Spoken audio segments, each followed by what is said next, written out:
what's up? This is Ed. I'm with Joni Vore from Apple Plumbing, and Joni and I were just talking. She just helped us with a plumbing issue at one of the properties that we're helping and representing the buyer.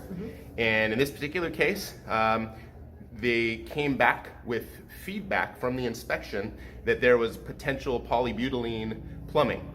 Joni, so what is polybutylene plumbing? Why is it important that people should know what that is? All right, so polybutylene was a type of pipe that was used mostly in the early 90s, a little bit before that. It's kind of a plastic type of a pipe, but it's not a PVC. Okay. It's run off of a manifold that kind of resembles an electrical box. So instead of having one main water line that comes in that's copper. Comes in this like big junction box. Yeah, big junction box and all of these kind of things. And it's plastic piping. There was a class action lawsuit because you cannot make repairs on this pipe. If you try and attach something to it, it crumbles. And you're more likely to get another leak down the road. So it was a class action lawsuit, but not a lot of people knew to go ahead and follow through with that class action lawsuit. So now in inspections, it's coming up and saying, oh, your house is polybutylene. Okay. So it's not guaranteed it's gonna leak, but when it does leak, you're repiping the whole house. That makes total sense. Something important to know. So now in this situation, what ended up happening was the buyer got an inspection. The inspection came back, and the inspector thought that he saw polybutylene lines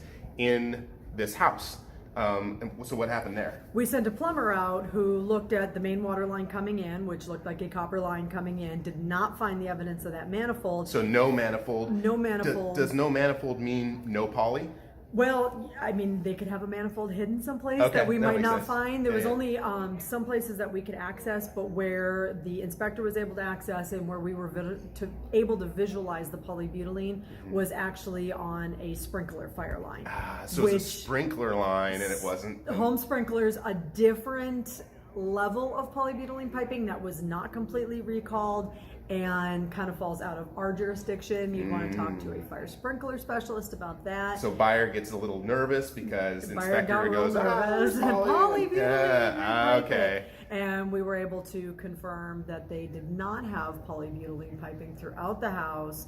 And it looks like save the deal. Save the deal. Save the buyers from a heck of a lot of stress and headache, that's for sure. And talk to them, you know, hey, if something goes wrong in the future, ballpark price of what it would cost and what it would take to do that repipe, but it doesn't look like they're in danger of having to worry about it right now. You're awesome. So thanks, Joni. Thanks.